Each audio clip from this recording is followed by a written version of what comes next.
Assalamualaikum warahmatullahi wabarakatuh. Perkenalkan, nama saya Firda Fideska Mutia dari SMA Negeri 1 Jawas. Saya dari kelas 11 MIPA 4, absen 33. Video ini saya buat untuk keperluan tugas PPKN tentang hak asasi manusia. Pelanggaran HAM adalah setiap perbuatan seseorang atau sekelompok orang termasuk aparat negara baik disengaja atau kelalaian secara hukum mengurangi, menghalangi, membatasi, dan atau mencabut hak seseorang atau kelompok orang yang dijamin oleh UU ini dan tidak didapatkan atau dikhawatirkan tidak akan memperoleh penyelesaian hukum yang adil dan benar berdasarkan mekanisme hukum yang berlaku.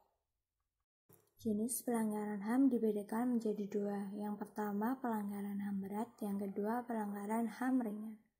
Pelanggaran HAM di Maluku. Pada Desember 1998 di beberapa daerah di Ambon, perkelahian dan serangan terjadi antara desa Kristen dan Muslim. Dipindahkan dibujuk oleh TNI pada 14 Januari 1999, terjadi kerusuhan antara umat Kristen dan Muslim di Dobo di Tenggara Maluku. Hal yang paling sering disebut sebagai pemicu konflik di Ambon adalah peristiwa pada 19 Januari 1999 selama liburan Hari Raya Muslim, yaitu pada Idul Fitri. Konflik pelanggaran HAM di Maluku. Konflik di Maluku sering digambarkan sebagai permusuhan lama antara umat Muslim dan Kristen, walaupun kenyataannya lebih kompleks. Akibat keterlibatan Eropa dalam perdagangan rempah pada abad ke-16, hampir sekitar setengah dari penduduk Maluku sekarang adalah orang Kristen.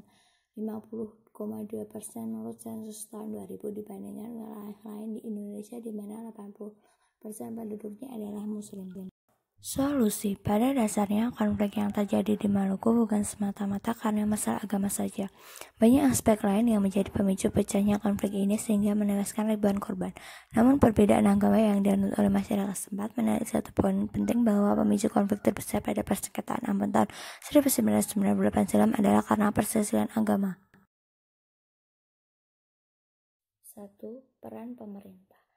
Peran pemerintah dalam menyelesaikan konflik bangsanya seyogyanya menjadi tugas besar. Pemerintah harus bisa mengkoordinir dan mengambil alih untuk bertindak secara tepat meredam konflik yang tengah terjadi. Yang kedua, peran pasukan militer. Angkatan bersenjata yakni pasukan militer seharusnya terjun secara aktif melakukan pengamanan di tengah pertikaian. Sebagai personil pertahanan negara, pasukan militer wajib berperan besar membantu menyelesaikan konflik dengan strategi dan taktik pengamanan yang tepat dan tanggap. Yang ketiga yang paling penting yaitu kesadaran masyarakat. Untuk menghindarkan adanya konflik antar agama, interaksi dan komunikasi antar kelompok, agama perlu diselenggarakan secara terbuka lewat perilaku sosial yang akomodatif. Menurut Sturgill menyebutkan bahwa suatu sistem interaksi yang terbuka akan membantu integritas dalam kelompok, menguatkan moral kelompok yang bertindak, berinteraksi, dan menguatkan harapan-harapan untuk mencapai tujuan tertentu. Dalam hal ini, bendera agama atau aliran kepercayaan tidak dapat digunakan sebagai simbol interaksi. Hal ini untuk menghindari perbentukan perbedaan konsep religius dan sentimen keagamaan yang tajam. Kesimpulan pertama, Indonesia adalah negara yang menganut sistem Pancasila yang menerapkan makna dari sila-silanya.